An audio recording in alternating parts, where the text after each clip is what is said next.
अस्सलाम वालेकुम एवरीवन। इस लेक्चर के अंदर मैं आपको सिखाऊंगा कि ट्रिम और इरेज की जो कमांड का डिफरेंस है वो क्या होता है।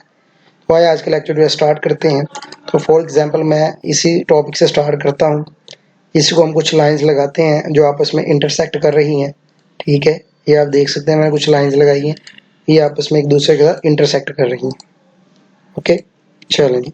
अब मैं इसके ऊपर सबसे पहले इरेज की कमांड लगाऊंगा और मैं आपको बताऊंगा कि ट्रिम और इरेज के अंदर क्या डिफरेंस है। तो ये इरेज पड़ा हुआ है और ये आपके जो है ये ट्रिम की कमांड होती है। ठीक है, इसके अलावा आप अगर अपने यूजर इंटरफेस या वर्क स्पेस के ऊपर ला के अगर हम टी आर लिख सकते हैं तो फिर भी ट्रिम की कमांड निकल आएगी, या ई आर लिखेंगे तो इरेज की कमांड यहाँ से भी निकल आती है। तो मैं इरेज की कमांड को सबसे पहले यूज करना सिखाऊंगा। ये मैंने इरेज की कमांड को सिलेक्ट किया। उसके बाद अगर मैं चाहता हूँ कि मैं किसी लाइन को इरेज कर दूं, ठीक है, तो इरेज और ट्रिम में यही डिफरेंस है कि जो इरेज होती है वो पूरी एक जो लाइन आपने लगाई हुई है वो पूरी एक लाइन रेज होगी। अगर आप चाहते हैं कि सिर्फ ये वाला पोर्शन रेज करें तो ये वाला पोर्शन रेज नहीं होगा, ये पूरी की पूरी लाइन जो है वो इरेज होगी। जैसे आप देख सकते हैं पूरी की पूरी लाइन उड़ रही है। ठीक है, ये पूरी की पूरी लाइन जाएगी। ठीक है, तो ये इरेज की कमांड होती है कि वो पूरी एक लाइन को, जो कंप्लीट एक लाइन होती है उसको वो इरेज कर देता है, खत्म कर देता है। ठीक है, और जब ये हो जाता है तो हम ट्रिम की कमांड को यूज करके देखते हैं कि ट्रिम की कमांड किस तरह यूज होगी। तो मैं एंटर करूंगा, इस कमांड से मैं बाहर आ जाऊंगा।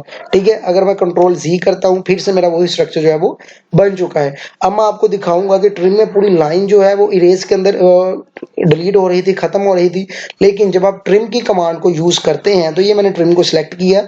उसके बाद आपने पूरी बॉडी को सिलेक्ट करना है। ये मैंने पूरी बॉडी को सिलेक्ट कर लिया, आपने इंटर कर दिया। अब मैं चाहता हूं कि सिर्फ ये वाला पोर्शन जो है, ये वाली लाइन सिर्फ ये ट्रिम हो, तो इसके ऊपर जब मैं कर्सर लेके आऊंगा तो आप देख सकते हैं सिर्फ ये वाली लाइन ट्रिम हुई है। ठीक है, ये ट्रिम मैंने कर दी। ठीक है, जब मैं रेज कर रहा था वो क्या था कि पूरी लाइन रेज हो रही थी। ठीक है, तो अब जो ट्रिम है वो उतना सा पोर्शन ट्रिम होता है जो मैं करना चाहता हूं। तो ये ट्रिम और रेज के अंदर डिफरेंस है। लेकिन जब आप ट्रिम की कमांड को यूज करते हैं तो जो इंटरसेक्ट लाइंस होती हैं सिर्फ वही ट्रिम होती हैं। जो लाइंस एक दूसरे के साथ इंटरसेक्ट नहीं होती वो ट्रिम नहीं हो सकती। जैसे ये बाहर वाली लाइन है, मैं इसको अगर करना भी चाहूँ तो मैं नहीं कर सकता। आप देख सकते हैं कि आपके वर्क स्पेस के ऊपर लिखा आ रहा है does not intersect with the cutting edge. क्यों? क्योंकि ये किसी लाइन के साथ इंटरसेक्ट नहीं है, इसलिए ये ट्रिम नहीं होगी। इसके बरक्स अगर ये वाली लाइन है ये ट्रिम हो गई है, ये वाला पोर्शन भी ट्रिम हो चुका है। ठीक है, क्योंकि ये एक दूसरे के साथ इंटरसेक्ट कर रहे हैं, इसलिए ये, अगर मैं चाहता हूँ ये छोटी सी लाइन ट्रिम करूँ तो ये भी ट्रिम होगी। ठीक है, तो जो लाइन एक दूसरे के साथ इंटरसेक्ट करती हैं वही आप ट्रिम कर सकती हैं। आई होप कि आपको ट्रिम और इरेज के अंदर जो डिफरेंस है वो पता लग गया होगा। इसके अलावा आपका कोई भी क्वेश्चन है मेरे से कमेंट बॉक्स में पूछ सकते हैं। ठीक है, तो ऑटोकैड का जो कोर्स है वो अपने इख्तिताम को पहुंच रहा है। एक दो और लेक्चर्स हैं जो मैं बनाऊंगा, उसके बाद ये ऑटोकैड का जो कोर्स है वो कंप्लीट हो जाएगा। फिर हम डिजाइनिंग करेंगे। ठीक है, उसके बाद 3D को भी स्टार्ट करेंगे।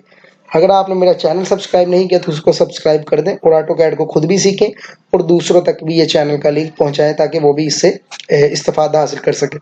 बहुत शुक्रिया, अपना ध्यान रखिएगा। अल्लाह हाफिज़।